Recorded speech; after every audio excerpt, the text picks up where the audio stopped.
장 1절에서 18절 말씀입니다. 이 시간 우리 9절까지 한 절씩 교독하도록 하겠습니다. 319페이지 1장 1절입니다.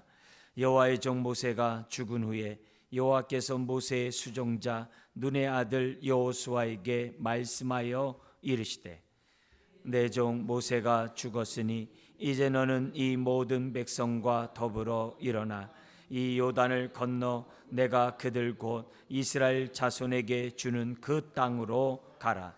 내가 모세에게 말한 바와 같이 너희 발바닥으로 밟는 곳은 모두 내가 너희에게 주었노니 곧 광야와 이 레바논에서부터 큰 강 곧 유브라데 강까지 해쪽 속의 온 땅과 또 해 지는 쪽 대해까지 너희의 영토가 되리라. 내 평생에 너를 능히 대적할 자가 없으리니 내가 모세와 함께 있었던 것 같이 너와 함께 있을 것임이니라. 내가 너를 떠나지 아니하며 버리지 아니하리니 강하고 담대하라. 너는 내가 그들의 조상에게 맹세하여 그들에게 주리라 한 땅을 이 백성에게 차지하게 하리라.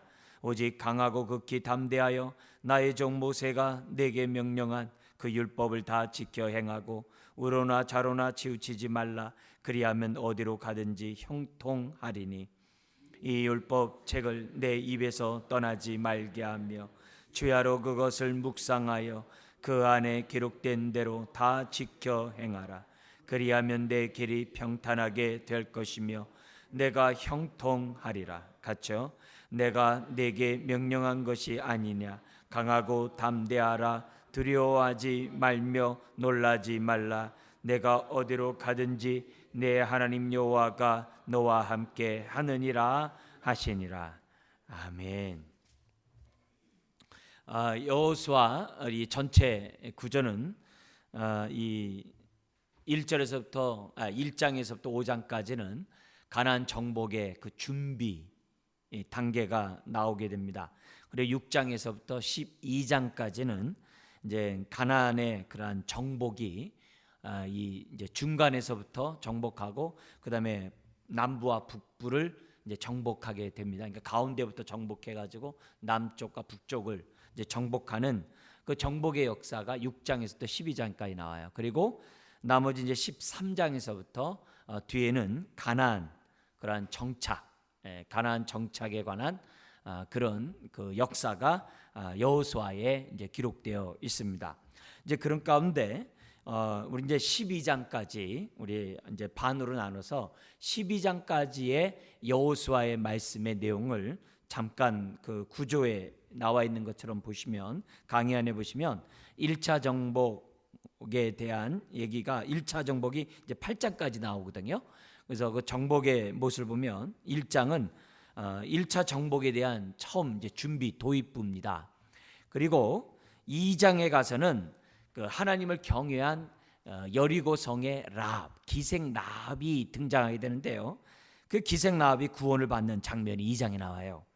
그리고 3장과 이 4장에 가서는 뭐가 나오냐면 그 요단강이 정말 이 위로부터 홍수가 내려오는 것이 그치는, 그래서 갈라지는데 위에 그치거든요. 그 요단강물이 그침으로 갈라지는 거예요. 그런 기적이 이제 3장, 이제 4장에 나와서 건너게 됩니다. 그리고 그 5장에 들어가서는 그 가나안 땅에 들어가가지고 길갈이라는 곳에서 이제 제단을 쌓는 장면이 나와요. 그리고 거기 6장에 여리고성을 정복하고 이제 7장과 8장에 뭐냐면 그 아간의 불순종함으로 아이성을 정복하지 못하는 그 실패의 장면이 나옵니다. 그리고 요약이 나와요. 자, 근데 요 구조가 똑같이 9장에서부터 12장 2차 정복에 똑같이 나와요. 배열이. 그래서 우리가 이 여호수아를 기록한 사람이 1차, 2차 정복에 대한 얘기를 이렇게 기록하면서 지금 뭐냐면 우리에게 주고자 하는 그 메시지가 이제 정확하다는 거예요. 뭐냐면은 저나 여러분들은 항상 하나님의 말씀에 의지해서 우리들이 나아간다고 한다면 요단강도 건널 수 있는 것이고 가나안 족속이 아무리 정말 강한 족속이라 할지라도 하나님의 능력 가운데 정복할 수 있지만, 그러나 이 일에 불순종하면 정말 하나님의 그러한 정복의 역사를 체험하지 못하게 될 것이다, 이런 얘기예요. 그러면서 이 일에는 이스라엘 사람들만을 위한 하나님의 구원의 역사가 아니라 기생나합과 같은 사람이 아까 나온 것처럼 거기 이제 등장하거든요. 근데 후반부 2차 전쟁에서는 누가 등장을 하냐면 기브온 족속이 등장을 해요. 속여요. 우린 먼 데서부터 왔다라고 하면서 속여 가지고서 이들은 뭐냐면 멸망당하지 않고 이스라엘에 이제 편입이 됩니다. 기생나합이 편입되듯이 이 여기 나오는 기브온 족속 또한 편입이 돼요. 근데 두 사람의 강조점이 뭐냐면은 하나님을 경외하는 가운데 믿음으로 나오면 이방 기생나합이라 할지라도 기브온 족속이라 할지라도 하나님의 구원에 동참할 수 있다는 그런 메시지를 주는 것이 이 정복 가운데 하나 나오고 있다는 거예요. 그러니까 이런 구조 속에서 우리가 여호수아를 갖다가 먼저 우리 이제 이 정복의 역사까지 한번 좀 살펴보면서 하나님의 주시는 그러한 교훈을 이 시간 우리가 듣기로 합니다. 항상 말씀을 들을 때는 신명기 5장에 있는 것처럼 과거의 우리 믿음의 선배에게 한 말이 아니라 했어요. 이 하나님 모든 말씀은 오늘 지금 저와 여러분들에게, 듣는 저와 여러분들에게 말씀하시는 말씀이라고 신명기 5장에 말씀했거든요. 그렇기 때문에 우리가 이 시간 우리가 말씀을 믿음으로 잘 듣는 것이 중요해요.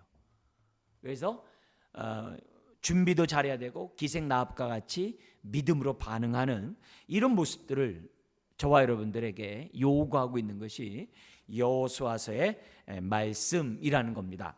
자, 그런 가운데 이제 크게 이제 두 부분을 나눠서 오늘 말씀을 이제 나눌 겁니다. 여호수아에게 하신 말씀과 그리고 그 말씀에 따라 순종함으로 여호수아가 이스라엘에게 명령한 그 내용을 두 가지로 나눠서 말씀을 좀 보도록 하겠습니다. 강의안을 좀 먼저 보시면 먼저 이 1절부터 5절에 나와 있는 내용을 잠깐 보겠습니다.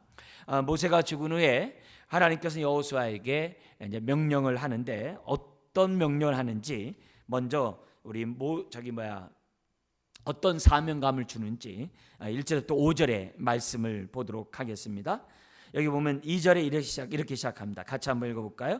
내 종 모세가 죽었으니 이제 너는 이 모든 백성과 더불어 일어나 이 요단을 건너 내가 그들 곧 이스라엘 자손에게 주는 그 땅으로 가라.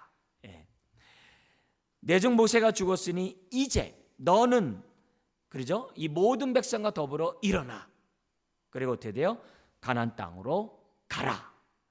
지금 1장은 뭐냐면 1차 전쟁을 하기 전에 지금 전쟁의 서론이거든요. 그 전쟁이 누구로부터 시작되냐면 여호수아의 의지로 시작되는 것이 아니라 전쟁이 하나님으로부터 시작되고 있다는 것을 보여줘요. 그리고 여기 뭐냐면 이제 너는 일어나, 이 메시지 그 전에는 뭐가 있어요? 모세가 죽음으로 30일 동안 애곡했다는 그 장면이 뒤에 나오잖아요. 그죠? 그 모든 것들이 정리된 다음에 우리 하나님 드디어 이스라엘에게, 더구나 여호수아에게 명령을 내리셨다는 거예요. 그러면서 뭐라고 하냐면은 약속의 땅을 내가 너희에게 다 줄 것이다. 그러면서 5절에 이런 얘기를 합니다.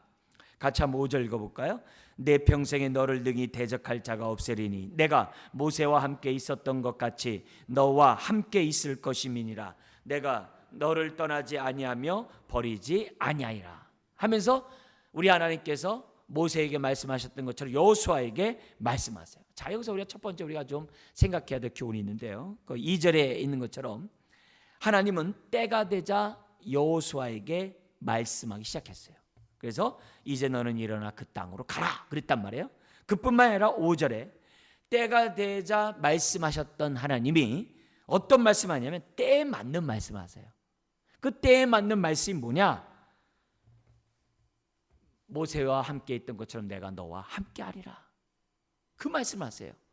그러면 왜 이것이 때에 맞는 말씀이에요? 여러분, 모세가 죽고 이스라엘 그 백성을 갖다 데리고 가나안 정복에 간다는 건요, 두려운 일이에요. 그리고 육신으로 보이는 가나안 족속은 아낙 족속의 후예들이 많았거든요. 강대했단 말이에요. 그런 가나안을 정복한다는 것은 여호수아 입장에서는 아직 경험해보지 않았기 때문에 두렵거든요. 더구나 이스라엘 백성이 옛날처럼 불순종할까 봐 두려운 마음 또한 있거든요. 이런 복합적인 모습 가운데 있는 여호수아에게 우리 안에 어떻게 돼요? 내가 너와 함께하리라. 이것보다 시기적절한 하나님의 음성이 없다는 것을 지금 우리는 주목해야 한다는 거예요. 그래서 우리 하나님은 때에 맞게 나타나시고 때에 맞는 말을 하시는 하나님이라는 사실을 우리 1장에서부터 저와 여러분들이 정말 우리들이 아주 확실히 깨달아야 돼요. 그래서 우리가 어떤 일을 하기 전에 기도하는 이유가 뭐예요? 하나님의 때에 하나님의 음성을 듣고자, 또 하나님 때 하나님의 음성을 따라 순종하고자 하는 겸손한 자세거든요. 그래서 우리들이 기도하는 가운데 오늘도 때에 맞게끔 나타나셔서 말씀하시는 그 하나님을 의지하면서 저와 여러분들 뭐예요? 겸손히 엎드리고 하나님의 음성을 들어야 한다는 것을 우리에게 가르쳐줘요. 우리 하나님은 우리의 처지를 아시고 우리의 마음을 아세요. 여호수아의 그 두려워하는 그 마음을, 그 여호수아의 처지를 누구보다 아셨던 하나님께서는 나타나셔서 때에 맞는 말씀을 여호수아에게 했다는 거죠.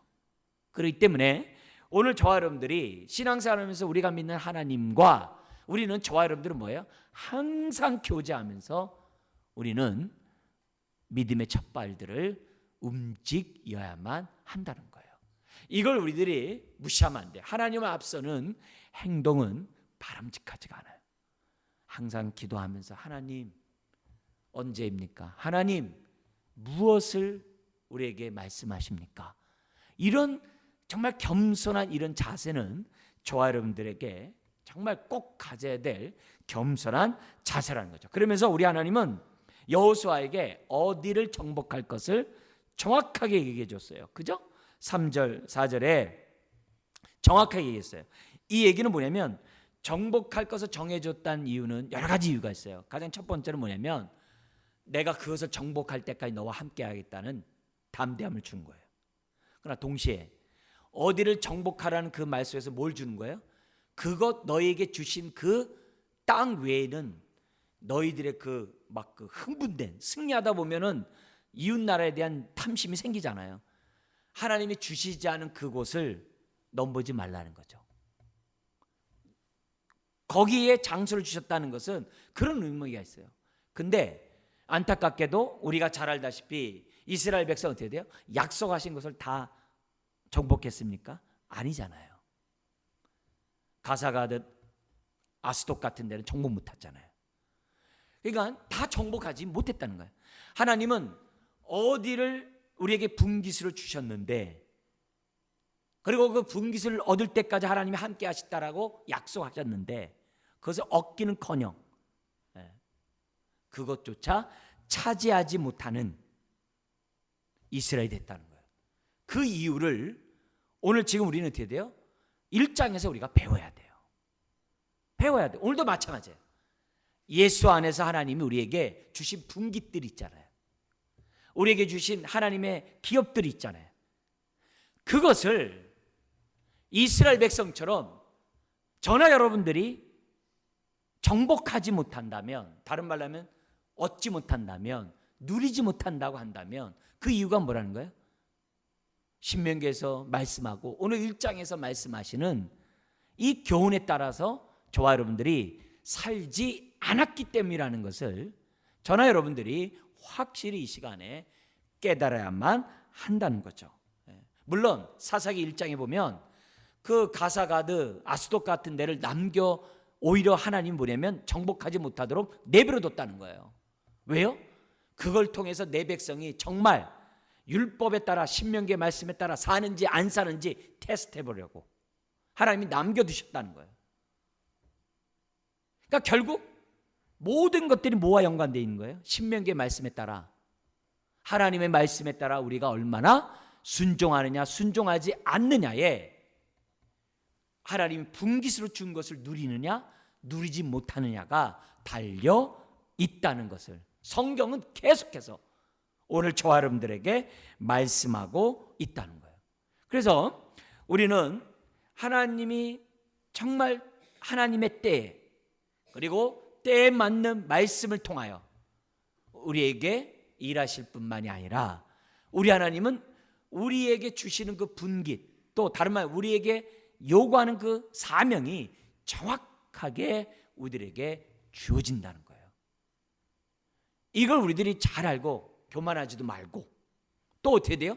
불순종함으로 정말 얻지도 못하는 그런 사람들이 되지 않도록 저와 여러분들이 조심해야 돼요. 지금 제가 말씀드린 이 내용이 지금 뭐예요?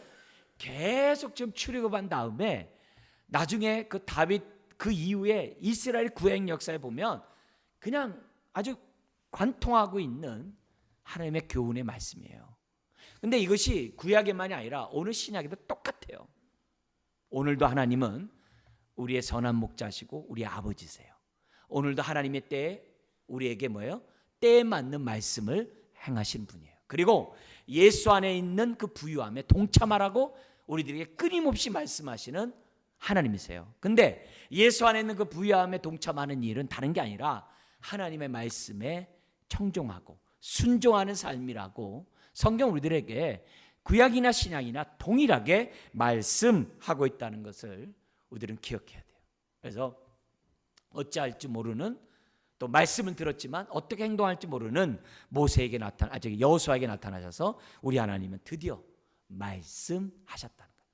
항상 하나님이 먼저 말씀하심에 대해서 잊지 않았으면 좋겠어요. 자, 이쯤에서 하나님의 말씀을 받은 여호수아, 그가 누구인지를 좀 우리가 좀 살펴보기를 원합니다. 세 가지로 나눠서 여호수아를 좀 설명하기 원하는데요. 첫 번째는 유년기와 청년기예요.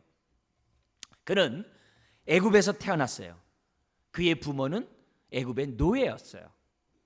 자연스럽게 여호수아도 노예 신분으로 애굽에서 노예로서의 삶을 살았습니다. 어린 시절뿐만 아니라 청년 시절 그 역시 노예였어요. 그리고 주변에 많은 사람들이 종으로서 당하는 그 고통을 그는 어려서부터, 또 청년의 때에서부터 그는 뭐냐면 보고 자랐습니다. 자, 그런데 여호수아의 일생을 보면 자기의 청소년기, 자기의 어린 시절이 종으로 노예로 태어난 것에 대해서 원망하거나 불평하거나 낙심하거나 좌절했다는 그런 규절을 여호수아 일생에서 찾아볼 수 없어요.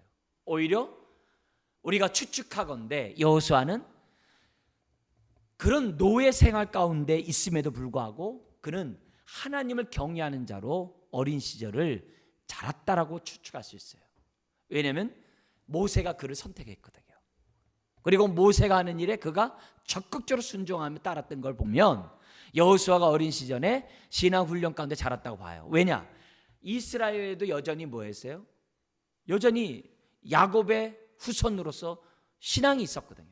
더구나 요셉에 의해서 애굽이 기근에서 건져놨고 요셉이 총리가 되었고 이런 얘기들을 다 어떻게 돼요? 다 조상으로부터 다 들었단 말이에요. 다 들었던 사람들이 그 당시 이스라엘 사람들이거든요.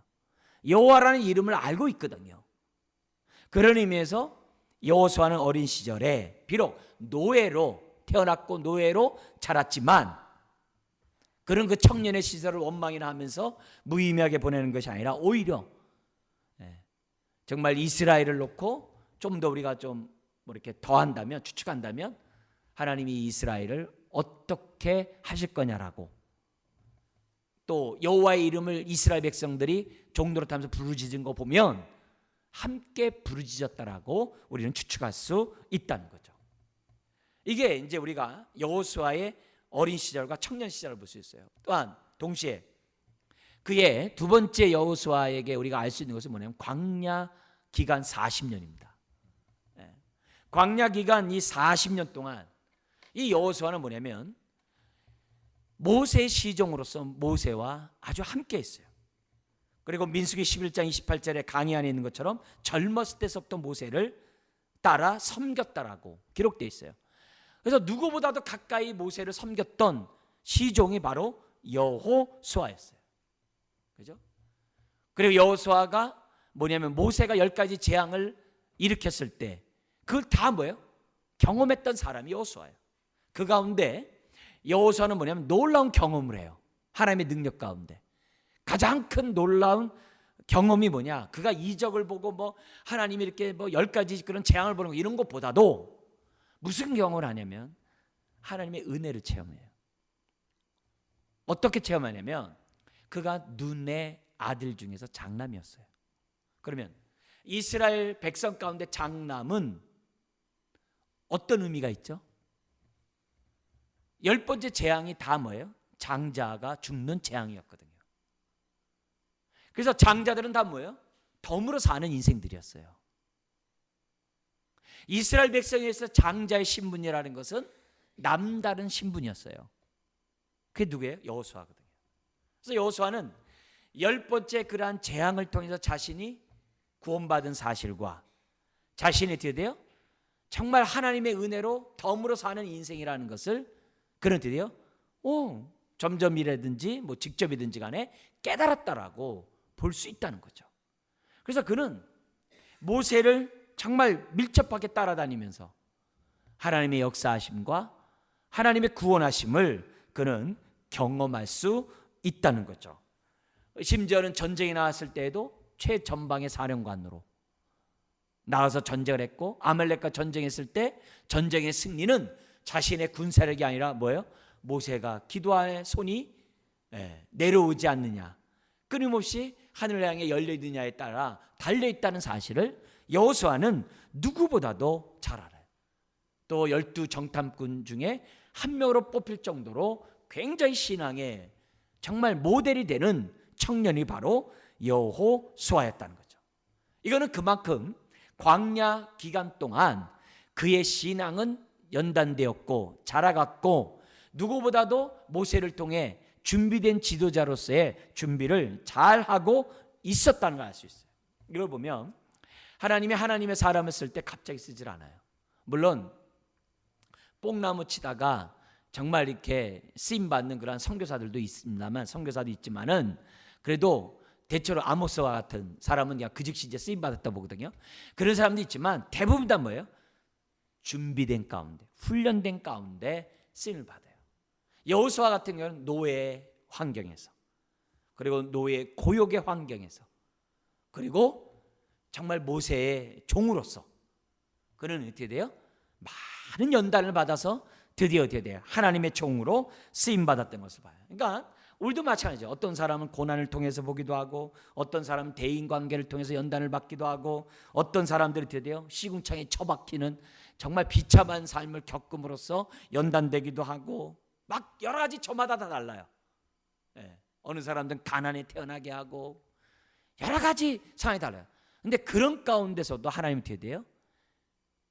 하나님의 때 하나님의 사람으로 하나님은 쓰신다는 것을 우리들에게 가르쳐주고 있다는 거예요. 그래서 우리가 이 여호수아 이런 준비되며 쓰임받는 모습을 보면서 우리가 환경이나 여건이나 이런 것들 탓하기보다는 정말 우리가 하나님의 사람으로 우리가 하나님의 때 하나님의 음성을 듣고 움직이고자 하는 저와 여러분들이 필요해요. 그래서 기도하셔야 돼요. 하나님, 여호수아를 부르시고 쓰셨던 하나님, 나를 사용해 주세요. 나를 써주세요. 이건 젊은 사람들만 하는 게 아니에요. 나이가 먹었어도 내일 죽는다 하더라도 하나님, 마지막 죽는 그 순간까지 나를 사용해 주세요. 저와 여러분들이 기도해야만 한다는 거죠. 세 번째로 여호수아의 말년을 보면 그의 삶은 어떻게 돼요? 신앙의 지조를 지킨 사람이었어요. 그래서 마지막 그 여호수아 같은 데 보면은 23장 24장 같은 데 보면은 나는 일생 하나님을 섬겼다. 앞으로도 나와 내 집은 섬길 거다. 이스라엘 백성들이여 당신네들 선택하시오. 그러거든요.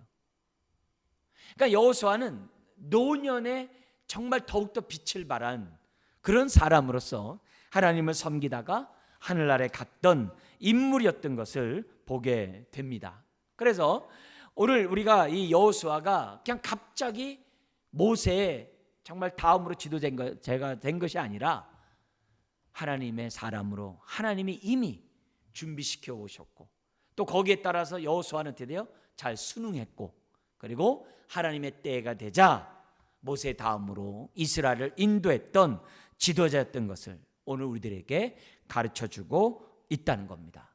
자, 그런 가운데 오늘 이런 여호수아가 1절부터 5절에 하나님부터 듣는 이 말씀을 통하여 우리는 다시 한번 아까 처음 했던 것을 기억했으면 좋겠어요. 하나님은 이제 일어나 내 백성들과 함께 가나안 땅에 가라고 했는데, 하나님, 내 인생도 내 스스로 계획하는 것이 아니라 내 인생 하나님의 말씀에 따라 움직이는 삶을 살고 싶습니다. 하나님 도와주십시오. 나를 여호수아처럼 사용하여 주시옵소서. 그래서 나에게 준 그 분깃을 빠짐없이 다 누리게 하여 주옵소서. 그런 자세를 우리가 처음부터 우리가 좀 갖고 여호수아를 본다면 하나님의 인도를 직접적으로 저와 여러분들이 받으리라고 믿습니다. 자, 그러면서 그런 사명을 준 다음에 뭐냐면 이 사명을 감당할 수 있는 방법, 가나안을 정복할 수 있는 방법, 키워드를 하나 줍니다. 그게 6절부터 9절이에요. 뭐냐면 이렇게 얘기합니다. 6절에 강하고 담대하라. 9절에도 똑같이 얘기하죠. 강하고 담대하라. 굉장히 중요해요. 너는 내가 그들의 조상에게 맹세하여 그들에게 주리라 한 땅을 이 백성에게 차지하게 하리라. 딱 얘기해요. 그러면서 뭐라고 얘기하면 전쟁에서 이기는 방법이 하나님이 나에게 말씀하신 대로 순종하고 내가 강하고 담대한 마음 갖는 것 중요해요. 그러나 그것보다 더 중요한 게 있어요. 그게 뭐냐면 7절에서부터 9절이에요. 거기 보면 5가지 명령을 하나님이 주십니다. 5가지 명령을 주시는데 이 5가지 명령은 우리가 예수 안에서 하나님의 모든 부여를 누리고 하늘의 복의 통로가 되는 아주 중요한 원리를 우리들에게 주고 있어요. 가나안 땅 정복하는 방법이요, 예수 안에서 부요함에 동참하는 방법이요, 우리가 이 땅에 살아가면서 하나님의 복의 통로가 되는 방법이 주어져요. 5가지 동사가 주어지는데 첫 번째는 7절에 2개가 있어요. 뭐냐면 이렇게 됩니다. 오직 강하고 극히 담대하여 나의 종 모세가 내게 명령한 그 율법을 어떻게 돼요? 다 지켜 행하고. 누가요? 여호수아가. 여호수아뿐만도 아니죠. 이스라엘 백성 전체가 다 지켜 행하고 첫 번째예요. 그리고 두 번째 명령이 나옵니다. 그리고 우로나 좌우나 어떻게 돼요? 치우치지 말라. 우로나 좌로나 치우치지 말라는 명령을 줍니다. 그게 두 번째 명령이에요. 그리고 그러니까 말씀의 사람이 되라는 거죠. 말씀이 네 발의 등이요 내 길의 빛이 되라는 얘기죠. 그 다음에 세 번째 명령이 8절에 3개 나옵니다. 3개가 나오는데 그 세 번째가 뭐냐 이렇게 나옵니다. 이 율법책을 내 입에서 떠나지 말게 하며. 내 입에서 떠나지 말게 하래. 항상 내 입에 하나님의 말씀을 가득 채우라는 거예요.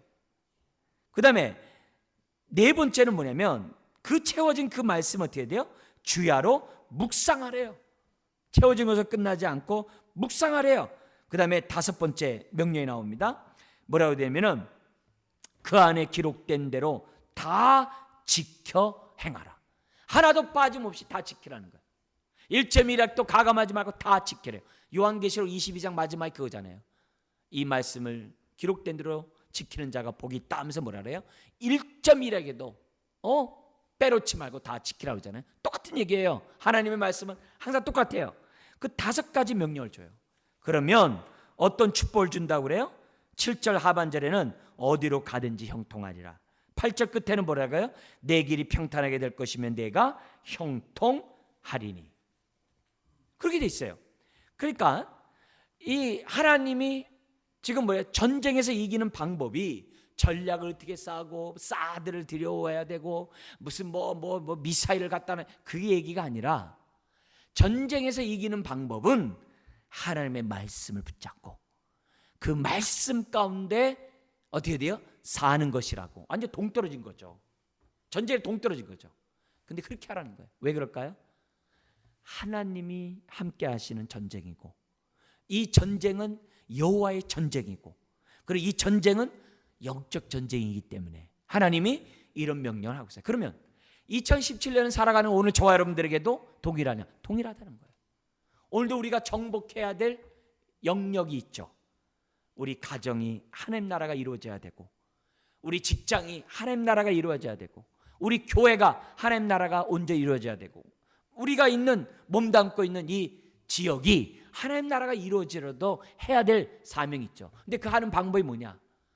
오늘 저와 여러분들이 먼저 뭐 해야 된다는 거예요? 말씀의 사람이 돼야 한다는 거예요. 너무 중요한 거예요. 말씀에 따라 사는 인생이 될 때 우리가 어떻게 돼요? 예수 안에 있는 하나님의 축복을 누리고 통로가 될 수 있다는 거예요. 그래서 이 얘기를 좀 더 정리해서 네 가지로 간략하게 얘기하면 이렇게 할 수 있어야 돼요. 뭐냐면 여호수아는 하나님의 모세를 통해 주어진 율법을 다 알아야만 했어요. 공부해야 돼요. 공부하는 것으로만 끝나는 게 아니라 지금부터요, 두 번째는 뭐예요? 주야로 묵상해야 돼요. 여러분, 연구하는 것이 다 아는 게 아니에요. 묵상할 때 그것이 내가 아는 거예요. 연구로 끝나면 안 돼요. 여러분 말씀 듣고 잊어버리면 안 돼요. 우리가 이 말씀을 붙잡고 기도하잖아요. 왜요? 기도하면서 묵상하는 거거든요. 그리고 기도하면서 내 마음판에 새기는 거거든요. 말씀에 따라 기도하자는 게 그래서 중요해요. 그래서 중요해요. 그리고 나서 뭐예요? 세 번째는 뭐냐면 묵상한 것을 완전히 내 것으로 소화하는 것이 뭐예요? 그게 순종이에요. 순종하지 않으면 묵상은 아무 의미가 없어요.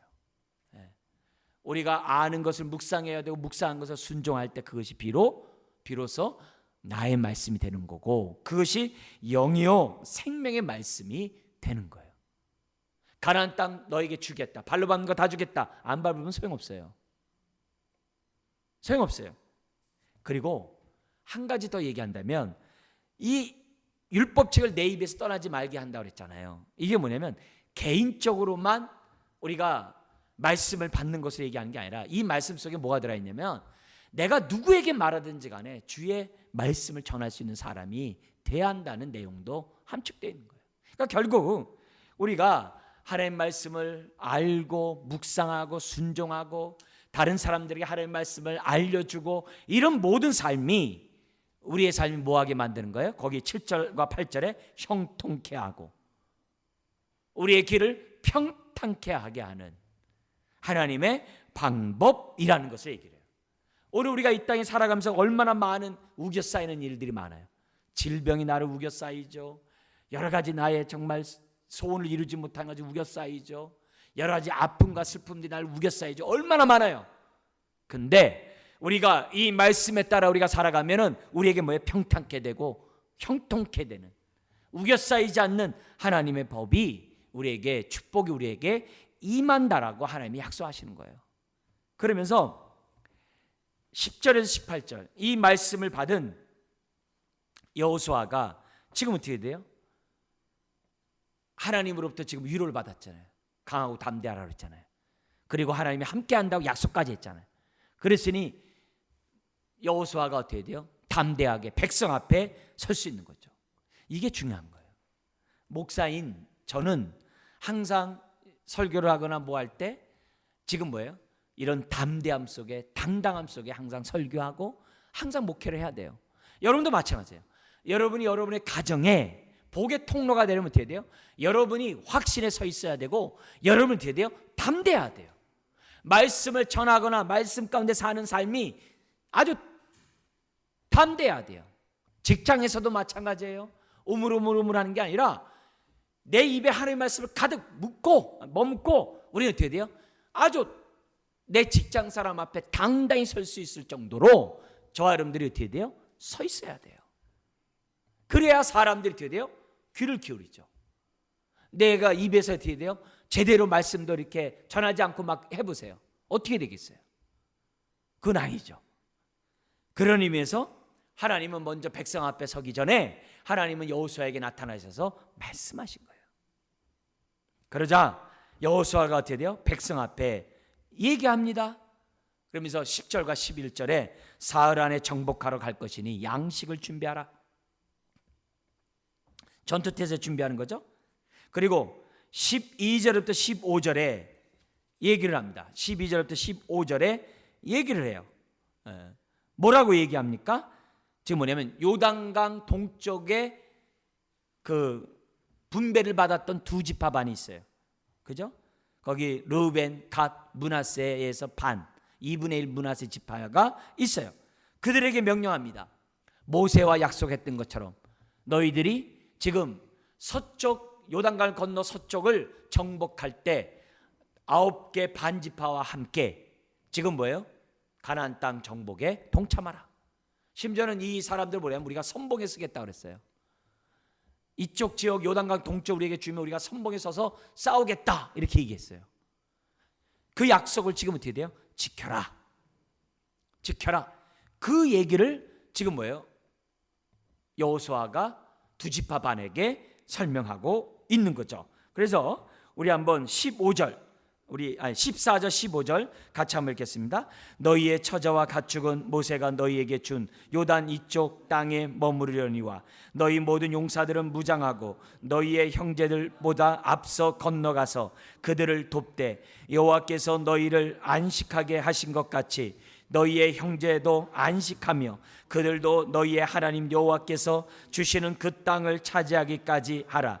그리고 너희는 너희 소유지 곧 여호와의 종 모세가 너희에게 준 요단 이쪽 해 돋는 곳으로 돌아와서 그것을 차지할지니라. 아멘. 여기 안식은 뭐예요? 이미 분배를 받았다 이거예요. 그런 것처럼 나머지 9지파 반이 안식을 얻을 수 있도록 분배를 얻을 수 있도록 너희가 뭐예요? 앞서 건너가래요. 이 얘기는 굉장히 중요해요. 만약에 여기서요 두 지파 반이 모세하고 한 약속을 어기면 어떻게 될까요? 여호수아요, 이거는 모세가 살아있을 때 한 약속이지 당신과 한 약속이 아니오. 우리가 갚버리면 여기 두 지파 반 여기 남아있는 우리 처자식들 다른 이민족과 치면 어떻게 할 거요? 우린 갈 수 없어 라든지 아니면 가더라도 일부만 가겠소 얼마든지 할 수 있잖아요. 그잖아요. 우리 처자식 지켜야 되고 재산 지켜야 되는데 근데 앞에서 얘기했어요. 극히 일부만 남겨놓고 다 모든 사람이 전쟁에 참여하라고 얘기를 했어요 이미.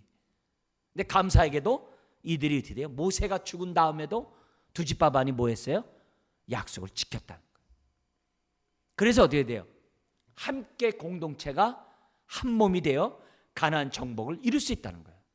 여러분 이건요 오늘 우리가 이 지역을 우리가 정복하고 우리가 이 지역에 하나님의 나라를 갖다가 확장하는 데서 중요한 게 뭐냐면 우리가 한마음 한뜻이 되는 거예요. 생각에 있어서 말에 있어서 뜻에 있어서 고린도서 1장 10절 이하에 있는 것처럼 한마음이 돼야 돼요. 하나가 돼야 돼요. 그렇지 않으면 우리는 이 지역에 그냥 이름뿐인 교회가 될 수밖에 없어요. 여러분의 직장도 마찬가지죠. 직장 속에서 어떻게 돼요? 혼자 신앙생활하면 정복 못해요. 믿는 사람들끼리 어떻게 돼요? 기도해야 돼요. 그래야 여러분의 직장이 어떻게 돼요? 하나님의 나라가 임하게 되는 거예요.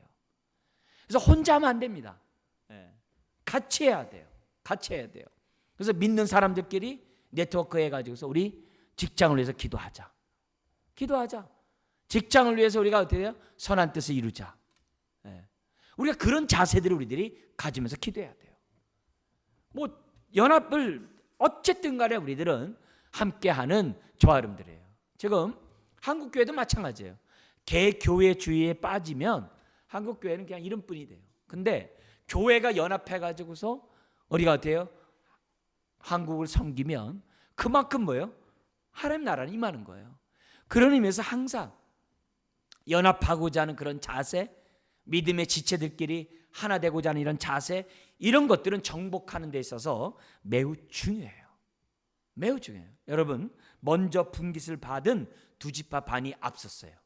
이 얘기는 믿음이 좋고 뭔가 하나님의 은혜를 받고 하나님의 응답을 받은 사람이 뭐 하자는 거예요? 먼저요? 항상 나서야 돼요. 항상 뭐든지 나서서 우리가 뭐예요? 하나님 나라 확장에 쓰임 받을 수 있도록 해야만 한다는 거죠. 자, 그러자 16절에서 18절에 뭐냐면 백성들이 뭐예요? 기꺼이 순종하겠노라고. 기꺼이 순종하겠노라고 사람들이 뭐예요? 맹세를 해요. 자, 근데 이 맹세하는 모습을 우리들이 좀 읽어봤으면 좋겠는데요. 16절 한번 읽어볼까요? 그들이 여호수아에게 대답하여 이르되 당신이 우리에게 명령하신 것은 우리가 다 행할 것이요 당신이 우리를 보내시는 곳에는 우리가 가리이다. 여러분, 지금 모세에게 한 대로 순종하는데 지금 뭐예요? 당신이 보내시는 곳에 우리가 가겠다는 거예요.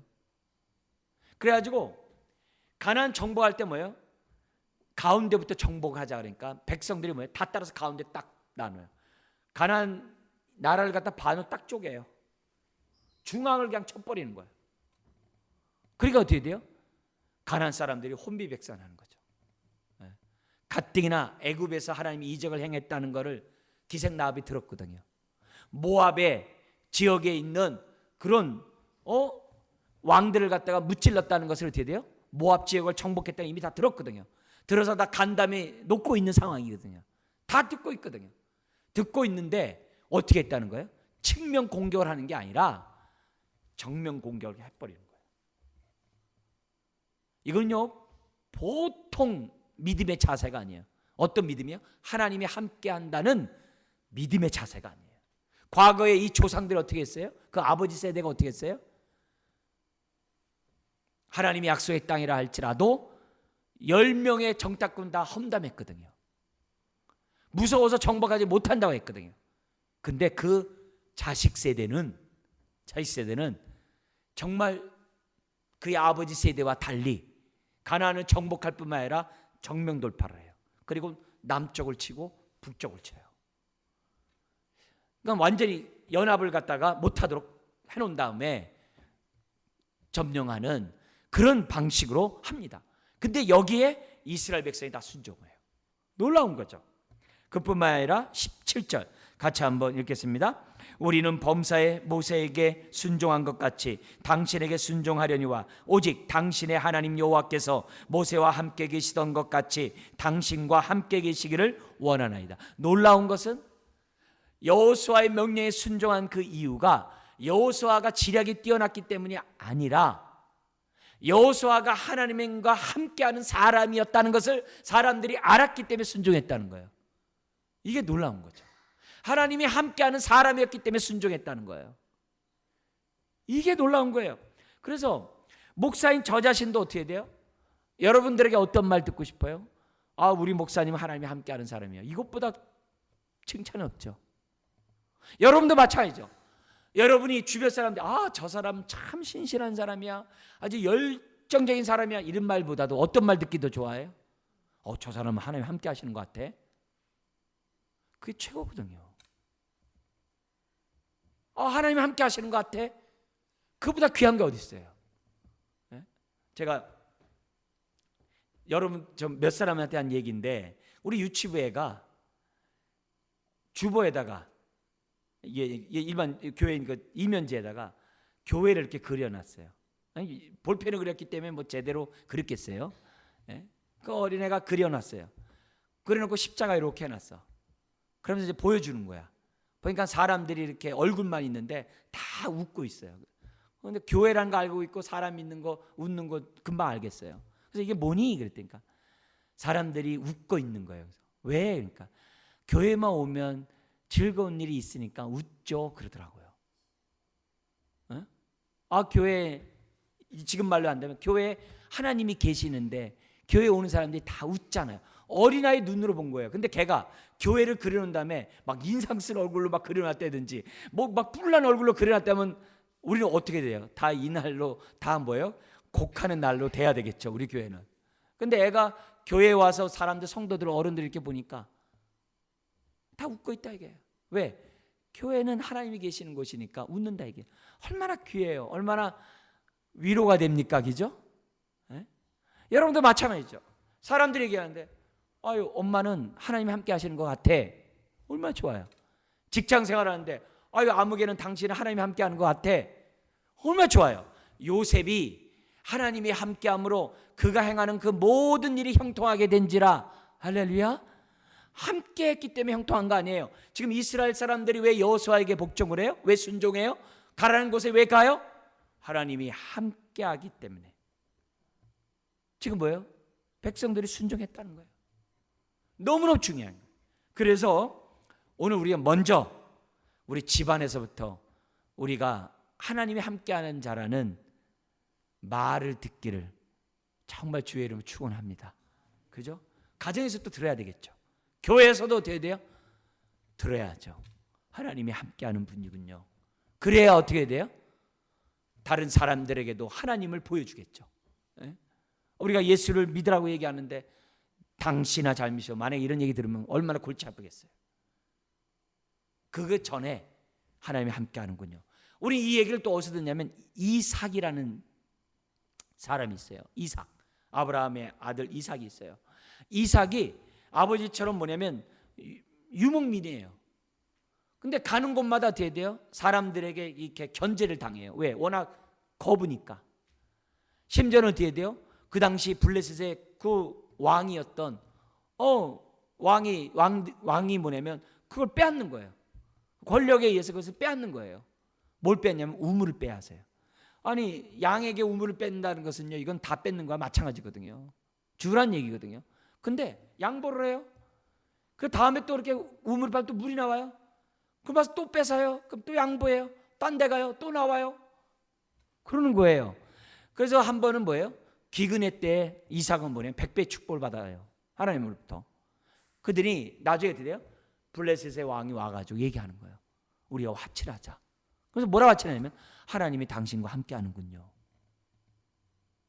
여러분, 오늘 지금 우리가 무엇보다도 우리들이 정말 기도해야 될 부분들이 이거예요. 하나님이 함께하는 그 인생 되게 하여 주시고, 사람들이 나를 볼 때 하나님이 함께하는군요, 이 말을 듣게 하여 주옵소서. 가장 가까운 가정에서, 교회에서 우리가 드려야 한다는 거죠. 그러면서 18절에 이런 얘기까지 합니다. 한번 읽겠습니다. 누구든지 당신의 명령을 거역하며 당신의 말씀을 순종하지 아니하는 자는 죽임을 당하리니 오직 강하고 담대하소서. 지지에 절대 지지를 얻는 거죠. 절대 지지를 얹어서 말씀의 권위를 세워주는 그런 호흡이 이루어지는 것을, 이렇게 지지를 받는 것을 보게 돼요. 자, 우리 여기서 감사하게도 뭐냐면, 만약에 여호수아가 이렇게 했는데 백성들이 딴짓하면 큰일 나겠죠. 근데 하나님의 은혜 가운데 백성들이 정말 여호수아에게 순종하겠다고요. 이게 바로 뭐예요? 은혜죠. 오늘 이 말씀에서 우리들이 정말 우리 한번 다시 한번 이 1장에 나와 있는, 1장은 뭐냐면 1차 전쟁을 하기 위한 준비라고 그랬어요. 준비 가운데 우리들이 배워야 될 정말 중요한 교훈들을 우리가 한번 좀 점검해 볼 필요가 있어요. 무엇보다도 우리는 어떻게 돼요? 하나님의 때에 하나님의 방법으로 또 하나님이 시기적절한 말씀을 하신다는 것을 저와 여러분들이 어떻게 돼요? 확신하고 있어야 돼요. 믿어야 돼요.